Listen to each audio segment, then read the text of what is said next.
Lucas, and welcome to Book 101. Book 101 is all about the books that I read for the last 40 years, and today I have my special guest. He is top rated podcast host, best selling author, the thought leader in the field of habit change, leadership, and the science of self mastery. No other than Mr. John Miles.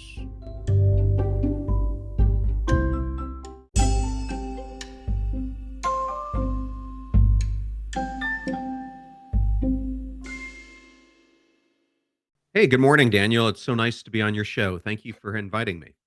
Welcome to Book 101, Mr. John, and can you please introduce yourself? Yeah, hi, I'm John Miles, and I call myself a recovering business executive. That's what I did for the first 20 or so years of my career. And about 8 years ago, I started down the path of starting a self improvement movement called Passion Struck, and am the host of the Passion Struck podcast, which is the number one alternative health podcast, and the author of the new book, Passion Struck 12 Powerful Principles to Unlock Your Purpose and Ignite Your Most Intentional Life. Mr. John, can you tell us your journey for being the top rated podcast host? So it's interesting because as you are a first time author, the world doesn't really know you, nor does it know how to consume your content. So, as I was reaching out to agents trying to see if I could get a book deal, they were all coming back to me telling me that your idea sounds great, but you don't really have much of a platform or a personal brand, which was accurate because when you're in Fortune 50, Fortune 500 companies, they typically want you to represent the brand and don't really want you having a personal brand. So that was absolutely true. And then they said, how do you know that the concepts that you're talking about are even going to resonate with anyone? And they were absolutely right. I didn't know at that point. And this was during COVID when I was reaching out to them. And I tried talking on a few virtual stages, but it's really difficult to gauge what the audience's reaction is.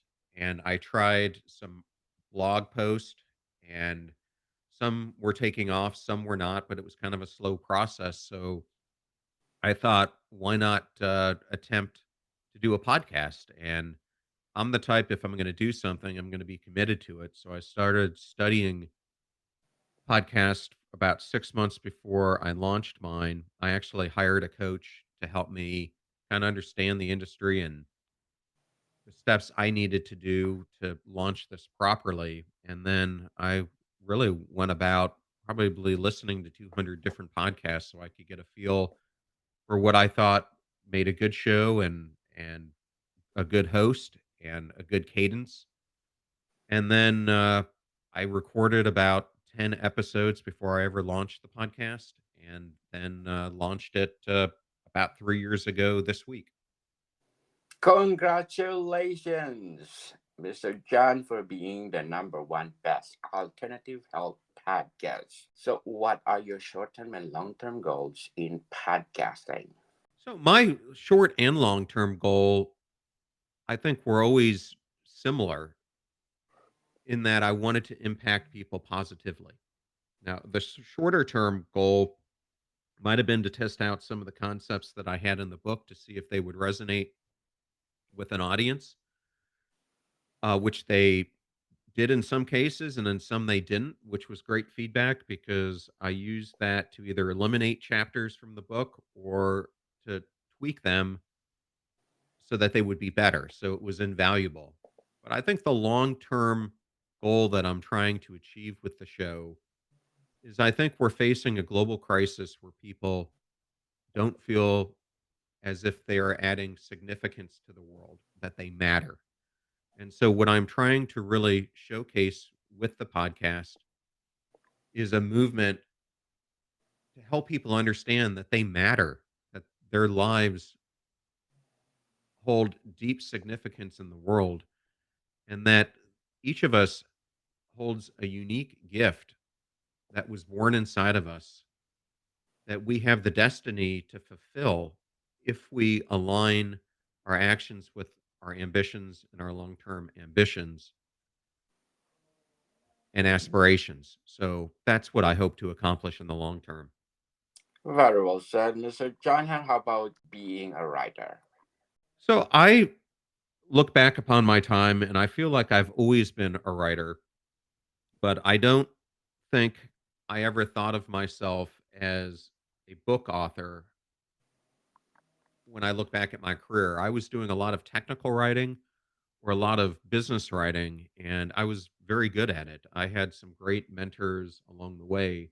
Specifically, when I was in the Navy, I worked for this gentleman, Commander Bill Fitzsimmons, and he was one of the best writing teachers I ever had and mentors because he really taught me that what you write matters and how you write matters and the concise nature of how you deliver those words is important for people to hear the message and to act upon it.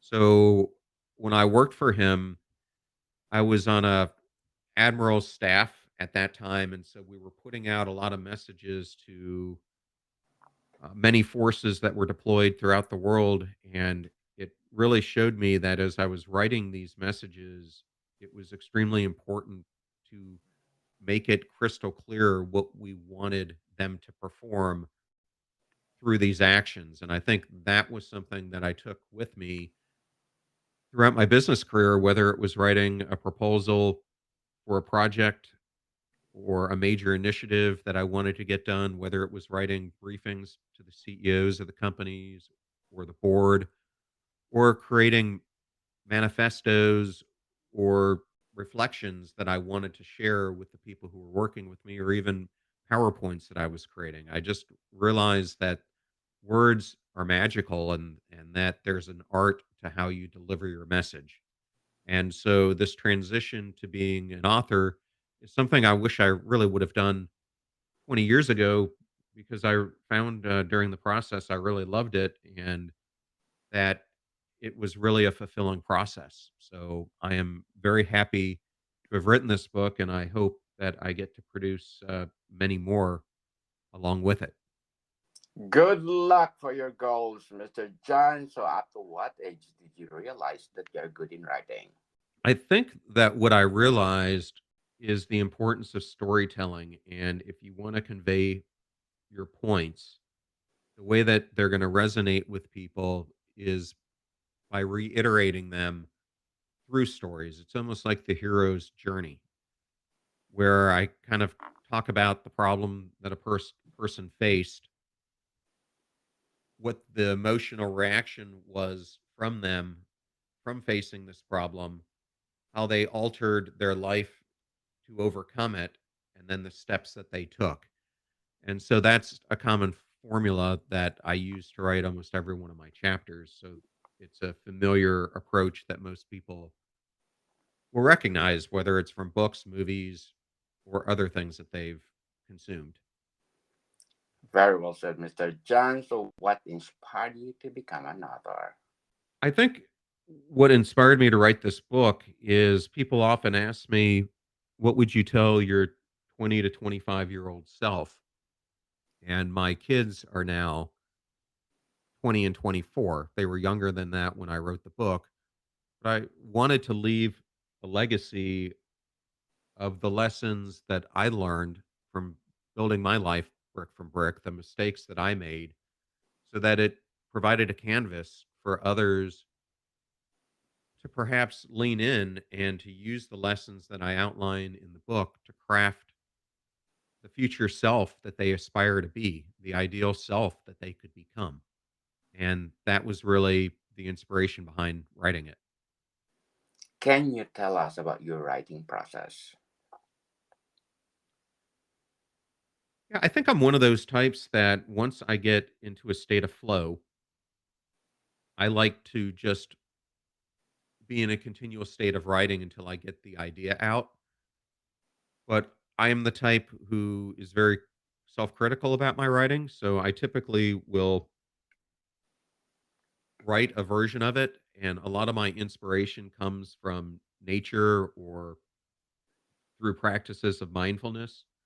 So I often, before even putting thoughts on a page, kind of contemplate and give an intention to the words that I want to come on that page. And it helps me to think about how to approach it. And then I write it.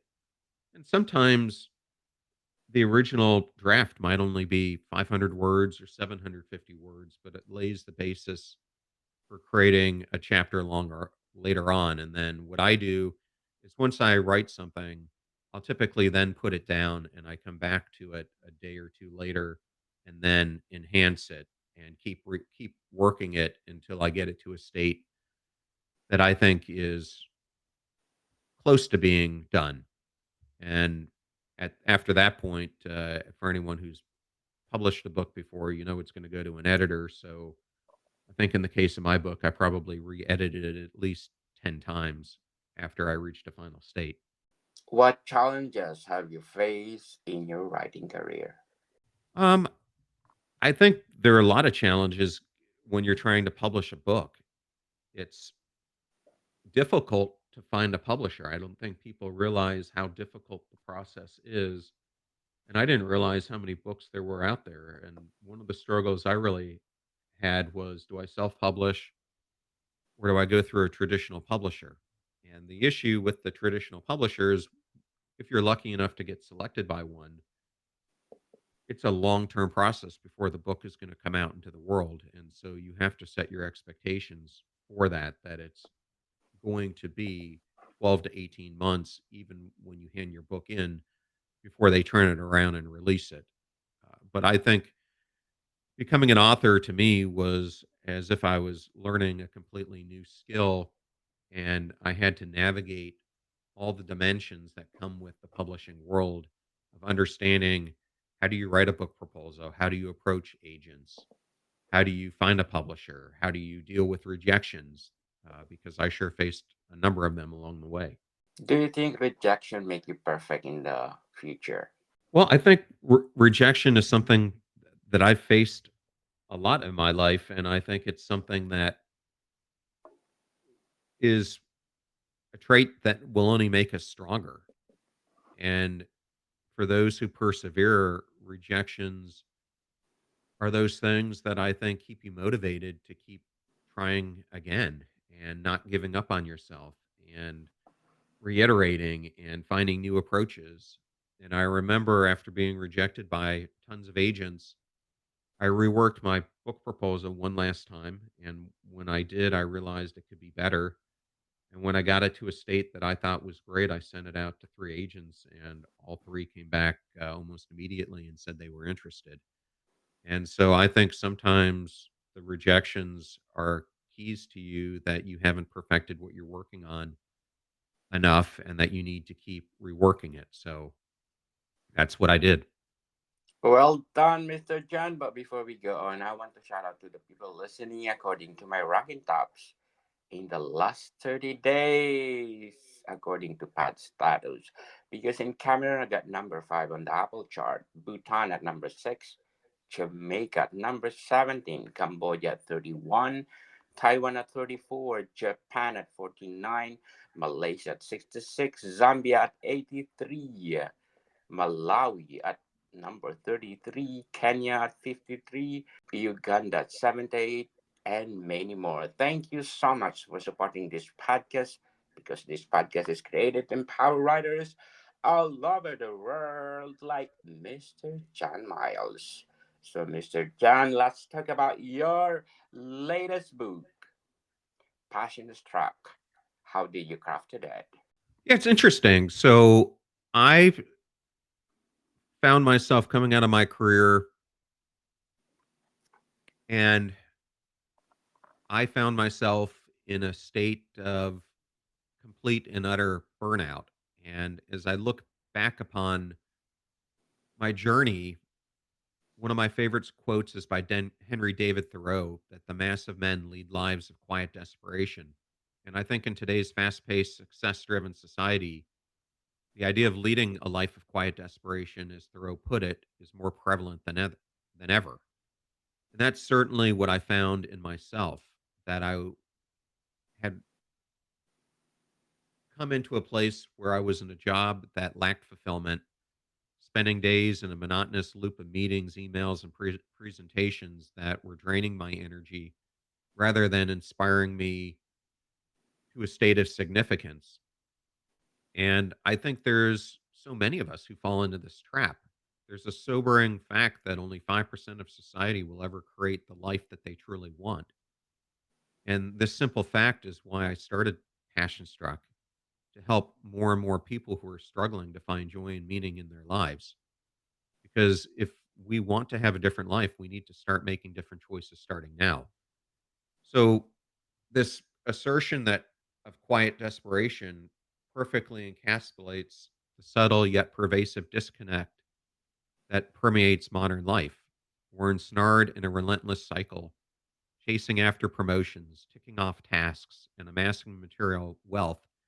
Yet in this pursuit, we often encounter a profound emptiness, this quiet sense of quiet desperation. And if you look at this, Danielle, there's a ton of fact that back this up.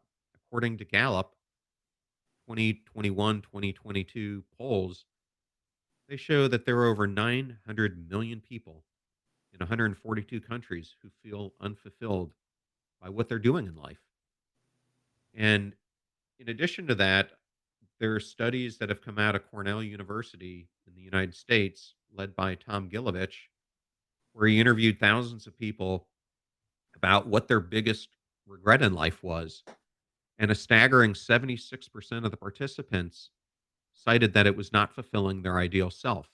And it highlights that our deepest regrets aren't tied to the mistakes we've made, but to the what ifs, the should haves, the quiet desperation that echoes the ideal selves we could have pursued but didn't go after. And so, what I tried to do with Passion Struck is analyze that if you are in this state, or if you're stuck in any way, how do you get yourself to go from being stuck to become passion struck? And I think it's important to maybe define what passion struck is. So, when I thought of passion struck, I think of this intense, almost inexplicable drive to mold one's life in the pursuit of an ideal self. It's this profound state of existence exemplified by luminaries such as Oprah Winfrey, Novak Djokovic, the tennis player, astronaut Chris Cassidy, Dwayne The Rock Johnson. And it's a state where your actions, ambitions, and aspirations aren't just aligned, but they're so deeply infused with an unwavering dedication to personal excellence that it becomes this enduring commitment to self actualization. And so, what I ended up doing was a 7.5 year research project of examining over 750 people like Winfrey, Djokovic, Cassidy, Johnson, and many, many others that cross CEOs, actors and actresses, artists, educators, you name it, to understand, was there something that jumped off the page across this group that allowed them to lead this passion struck life. And what I found was that there were 12 different principles that came up again and again. And it just so happened as I did more research on this and started to really dive deep into behavior science and psychology that all of them had ties to science or psychology. And so it was this interesting mirroring of these principles to mindset shifts and behavior shifts, which is how I organize them into the book. Very well said, Mr. John, and thank you for sharing to the world.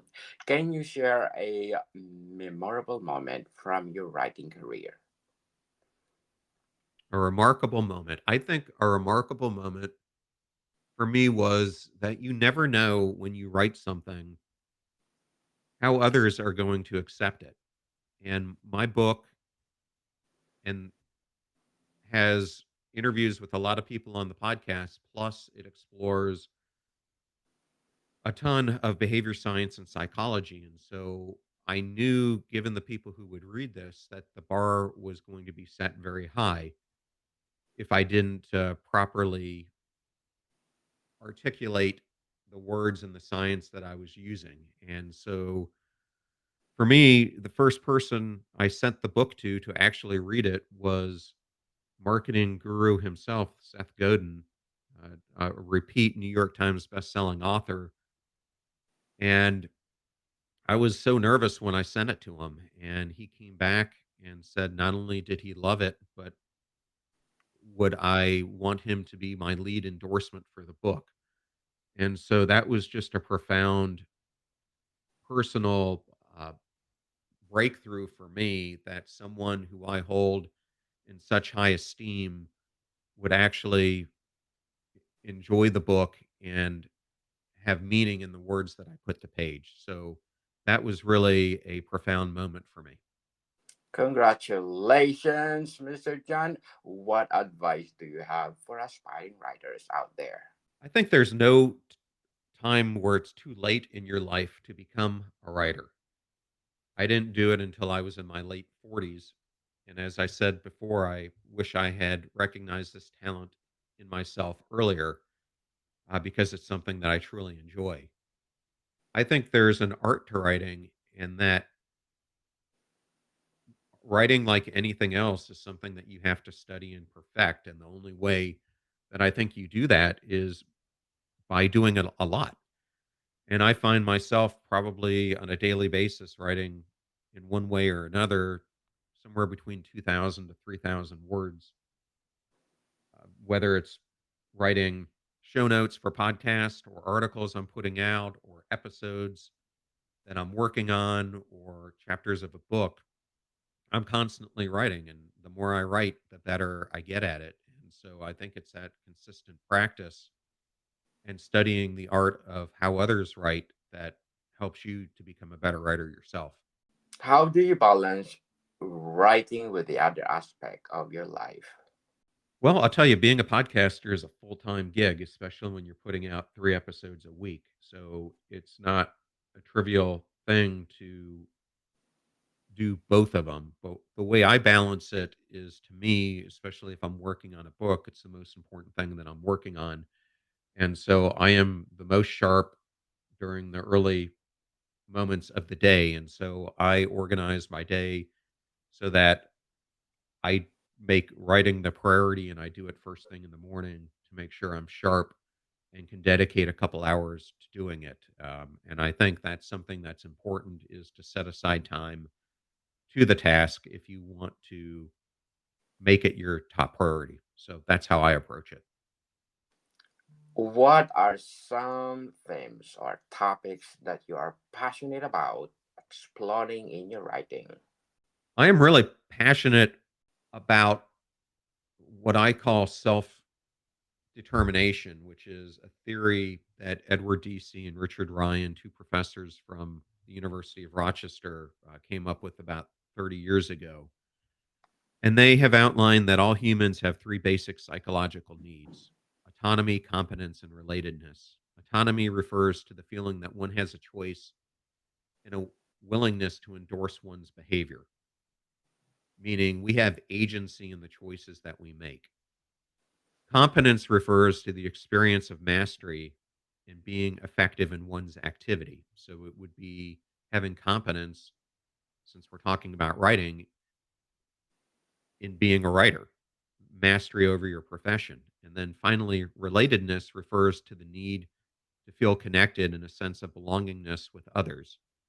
And this point really came out of the work that's being done by Bob Waldinger and at Harvard, the Adult Studies of Advanced Aging, which shows that over 80 years of studying people in this study, that the connections that we have with others are extremely important and profound to our state of happiness. And if you look at the different blue zones throughout the world, these three components of self determination theory keep coming back up as you look at the way that those people are living their lives with deep connection, deep purpose, and passion. The people in those communities are absolutely passion struck by the endeavors that they're undertaking. And so to me, it's extremely important.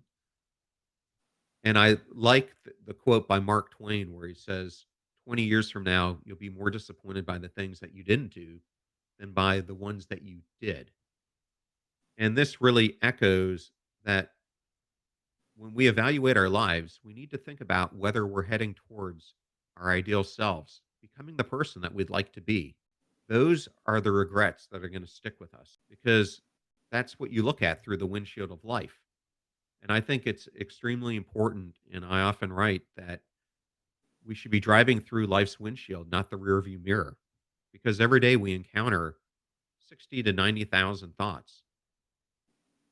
And when we don't know how to quiet our inner voice, we end up repeating the same patterns over and over again because we subconsciously fear change. And the metaphor of looking through life's windshield rather than the rearview mirror symbolizes forward focused living. And that's what I try to talk about in my writing. Passion Struck, as an example, teaches us to direct our gaze ahead toward our goals and aspirations rather than dwelling on past mistakes or missed opportunities. So, how do you handle feedback or criticism of your work? Well, I think it's something that I've definitely gotten better at over time, understanding feedback and its importance. And I think we're all going to get feedback at times that stings. I got some yesterday by or from Tim Denning, who people probably recognize. He's a pretty prolific author on Medium.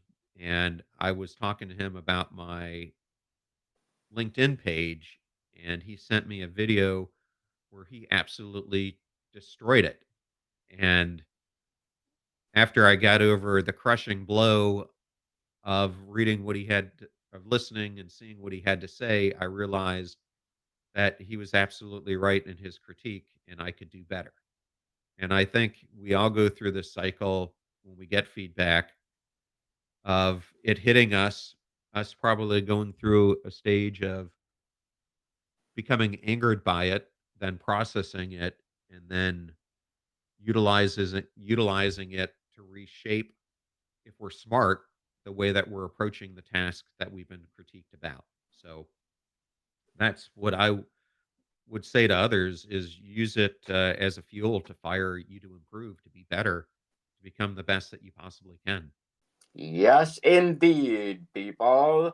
But before we go on, I'm inviting you to listen to my other podcast, Food 101, our fourth season, with Chef Alessandro, one of the best executive chef in one of the five-star restaurant in downtown Toronto. So please do listen to our latest episode. We talk about our Food 101 Volume 12, Italian cuisine, people, plus one more. Our books are out, not only one, but 13 volumes, people. Volume 1, Basics, until 13 is only the books that you need. How to create a delicious food. Available at Amazon and leading online bookstores worldwide. Mr. John, Passion is Struck, what is the best highlight? I think the best highlight from the book, or one of the best highlights, is being passion struck is not a state of being, it's becoming your ideal self. Passion struck is really to be thought of not as a destination. It's this never ending pursuit of harnessing all that you are in the service of realizing your best self so that you can help elevate the bar of the rest of humanity. So, what do you think the publishing industry is changing, and what does mean for authors? Well, I think the industry is definitely changing for sure. I think one of the biggest things that I have seen is that I believe a lot of authors go into this, especially if they're working with a traditional publisher, and they think that that publisher is going to help them market the book and get it out in the world. And the crushing realization I have come to is that that is just not the case anymore. The simple fact today is that you are going to have to be your own marketing engine and spend a significant amount of effort perhaps even more effort than you put into writing the book to promote it into the world. And I think it's important for people to realize that as they're getting into this process. Passion struck. How do you see your book fitting into the broader literary landscape or cultural conventions? Well, I am just ecstatic that it has already won 2 awards. It was recognized by the Next Big Idea Club, which is curated by Malcolm Gladwell, Adam Grant, Susan Cain, and Dan Pink. Couldn't ask for a better collection of writers than that as one of their must reads for 2024. That recognition really blew me away, given how prestigious this group is. And then it most recently won the Best Business Award for Best Business Book of the Year. And so I think those awards are important to signify the impact that Passion Struck can have on people's lives. And that to me is ultimately why I wrote the book is I want to help people have lives of significance, and I hope people will pick up a copy because it has the power to change your life. What do you think Passing Struck stands out in its genre or category? I think what makes this book different, and I think if you look at the quote that I got from Mark Hyman, who himself is a #1 New York Times bestselling author, he wrote that there are many self help books that discuss how to find your passion. There are many fewer about living your passion, not a fixed state of being, but an ongoing process that encourages creativity, challenge, and meaning. Passion Struck is such a book, original, grounded in well researched wisdom, and thoroughly practical. So I would say that the reason I wrote the book and what makes it different is I read so many books that after I read them, they just go on the shelf and I never open them again. I didn't want it to be that type of book. I didn't want it to be a book that you read. I wanted it to be a book that you live. And so I made it very approachable with exercises at the end of the chapters, QR codes throughout the book, so that I could keep giving more and more content to the readers of the book through the podcast and through everything else we're doing with Passion Struck, and through our weekly challenges that we do, and through the other resources that we can offer to help people continually down this journey of becoming their ideal selves. Again, Mr. John, congratulations and thank you for sharing to the world. And can you please invite our listeners to support Passion Struck? Well, Daniel, thank you very much for having me on the show. If people would like to know more about me, you can find everything about me on all the social platforms at John, middle initial R, Miles, or at Passion Struck Podcast. And if you want to go to our websites, they are passionstruck.com or johnrmiles.com. Yes, people, let's support Mr. John Miles because if you support him, more books to come. So, Mr. John, is there a follow up for this book? There are some ideas that I'm definitely working on that I would love to bring to the world, but I am right now just focused on, since this book is only a few days old, continuing to promote it because your success of one book determines the receptivity you're going to get for future books. So I need to make sure that this one does well so that the future books will do well as well. John, thank you for your time. Danielle, and thank you for having such a great show focused on writers. I really appreciate being on it, and it was such an honor to be here. More to come, people. See you soon.